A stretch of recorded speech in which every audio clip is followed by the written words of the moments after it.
Donc, la troisième et la dernière partie de notre chapitre est sur la réciproque du théorème de Pythagore. Le théorème, comme j'ai déjà dit, est utile pour calculer un côté. La réciproque du théorème de Pythagore est utilisée pour démontrer qu'un triangle est un triangle rectangle en connaissant les mesures de ses trois côtés. Donc là, je n'ai pas moi-même à trouver une mesure qui manque. J'ai déjà les mesures des trois côtés. Mon rôle est de démontrer que le triangle que je travaille avec est un triangle rectangle. Voilà l'énoncé de la réciproque.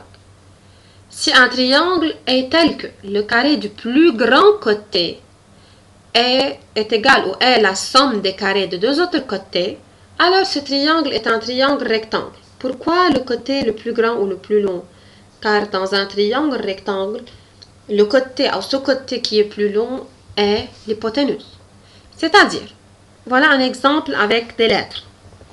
Dans un triangle ABC qui a BC comme hypoténuse, ou le côté le plus long, pardon, si BC au carré est égal à AB au carré plus AC au carré, alors directement, d'après la réciproque du théorème de Pythagore, je peux dire que ABC est un triangle rectangle en A et BC est l'hypoténuse comme c'est le côté le plus long. On va voir deux exemples ou un exemple avec un contre-exemple. On a un triangle ABC.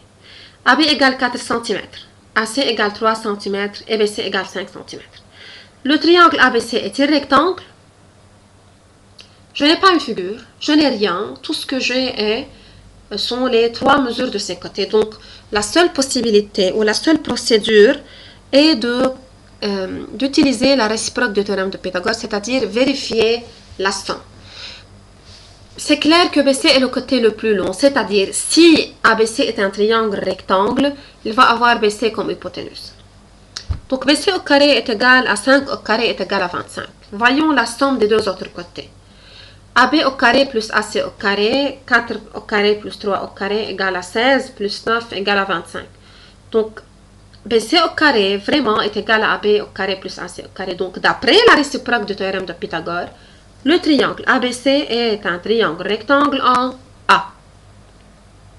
Voilà un premier exemple. Un deuxième exemple. On a un triangle ABC tel que AB égale à 5 cm, AC égale à 8 cm et BC égale à 12 cm. La question est la même. Le triangle ABC est-il rectangle? Je n'ai que trois mesures.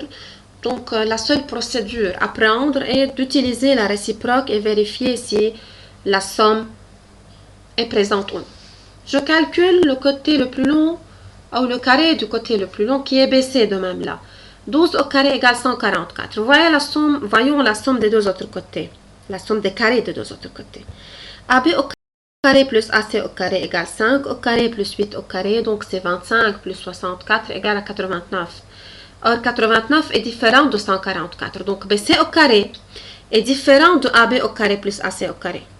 Donc, d'après la réciproque du théorème de Pythagore, le triangle ABC n'est pas un triangle rectangle. Pourquoi?